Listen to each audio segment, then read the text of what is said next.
Yo, c'est Basso Manivan. Alors aujourd'hui je suis à mon J plus 3, donc le troisième jour de la peinture de Trump. Et là je viens de terminer une session d'environ 2 heures.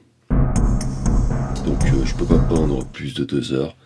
C'est un peu comme le tennis, après 2 heures tu es cuit. Mais voilà, aujourd'hui je trouve que je m'en suis bien sorti.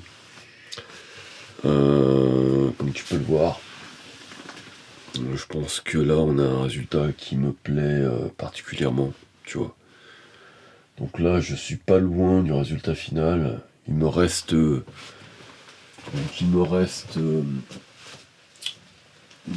les étoiles à mettre sur le drapeau américain. Terminer les rouges et les blancs du drapeau parce que c'est pas terminé. Je pense que je suis pas très loin au niveau du costume et du visage. Donc là on est vraiment pas loin, tu vois. Donc je peins de plus en plus vite. Et je suis d'autant plus content parce que je n'avais plus suffisamment de bleu. Tu vois, à la base, je voulais faire le costume en bleu marine, avec un fond plutôt bleu cyan, mais je n'avais plus de bleu, tu vois. Et c'est ça, c'est un peu ça, si tu veux, la magie de la peinture. Quand tu n'as plus voilà, de couleur, tu te débrouilles, tu vois. Tu fais avec, et au final, je trouve le résultat meilleur en vert. Tu vois, je trouve que cela donne un côté un peu plus Manivan, justement, un peu plus obscur. Et finalement, j'aime beaucoup, je dirais, la transparence qu'il y a entre la figure et le fond. Tu vois, je trouve que cet effet de transparence, c'est justement très architectural, un peu comme la maison Farnsworth de Miss Van der Rohe, tu vois.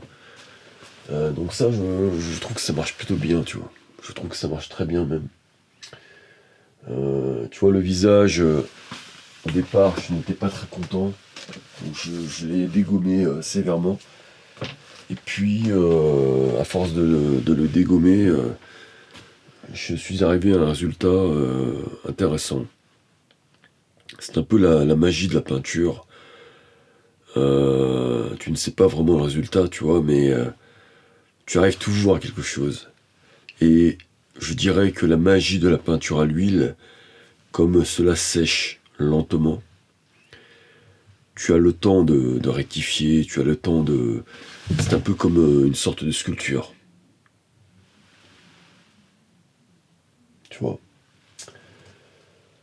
Donc d'ailleurs, je n'ai plus de blanc, tu vois, enfin il me reste très très peu de blanc, donc là, soit je fais une pause parce que le temps de recevoir le blanc, si je le commande, j'en ai bien pour une semaine. Et si je dois aller au magasin de peinture avec mon planning, les fêtes de Noël et tout ça, ça va être la galère, tu vois. Donc bon, on va voir si j'arrive à terminer avec le peu de blanc qui me reste. Il me reste vraiment très peu, tu vois. Franchement, il me reste le fond d'un tube, tu vois. Mais c'est faisable, tu vois, c'est faisable. Je pense qu'il y a moyen de terminer. Si je ne peux pas faire les étoiles en blanc, parce que les étoiles, je dois les faire en blanc, bah je les ferai une prochaine fois, tu vois. J'ai appris avec l'expérience qu'il n'est pas nécessaire de terminer les tableaux. Tu vois, j'ai un tableau que j'ai en bas. Il n'est pas terminé, mais je me pose la question, est-ce que je dois le terminer? Et puis je le terminerai un jour. Voilà, il me reste 2-3 coups de peinture à mettre. Je trouve intéressant un tableau qui n'est pas terminé.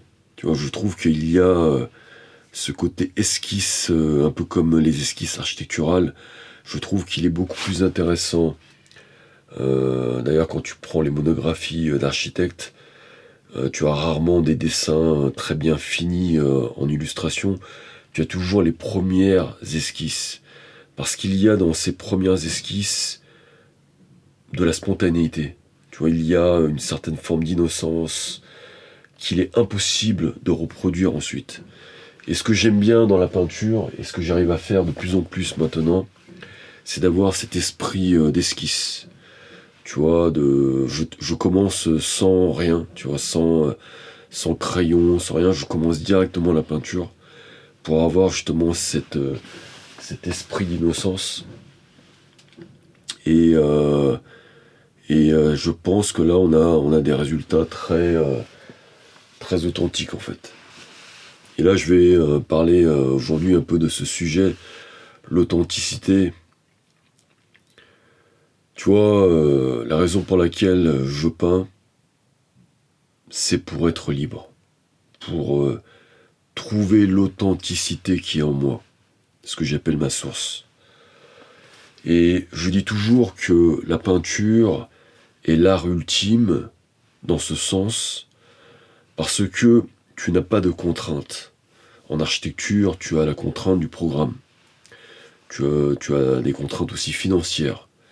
Dans la mode, tu as des contraintes de fabrication, des contraintes financières. Dans la photographie, tu as la contrainte de la réalité. Tu peux attendre longtemps si tu n'as pas, je dirais, ce que tu désires. Il y a beaucoup de hasard dans la photographie. Dans la musique, on se rapproche de la peinture, tu vois. Donc je vais mettre aussi la musique, on va dire, dans le même, pratiquement à égalité avec la peinture. Dans le cinéma, bah, tu as des contraintes d'argent, de moyens, etc. Tu vois. Et donc tu n'as aucune excuse dans la peinture de ne pas exprimer ce que tu es réellement, et sans censure, tu vois. Moi, si demain j'ai envie de peindre un truc complètement hallucinant, ou même à l'encontre des règles démocratiques, je peux le peindre, parce que mon style de peinture, entre la figuration et l'abstrait, fait que les gens ne vont pas le reconnaître, tu vois. Donc ça, c'est vraiment ce que j'adore, tu vois. Les algorithmes, les intelligences artificielles, ils pourront pas me le censurer parce que ils pourront pas me le reconnaître. Mais moi, je sais ce que je veux pas. Et tu vois, voilà, c'est ça qui est génial dans la peinture. C'est justement la possibilité de retrouver son être profond. Et c'est comme ça que j'ai appris à me connaître, tu vois. C'est-à-dire qu'à un moment donné, on peint quelque chose et on se dit, ok, tu vois, ce qui est peint là, c'est moi, et je ne peux pas me mentir à moi-même. Bon, j'ai plus de batterie, malheureusement, c'était intéressant, mais je suis obligé de m'arrêter là. Bon allez, on se retrouve très bientôt pour une nouvelle vidéo artistique. Allez, ciao ciao, bye bye.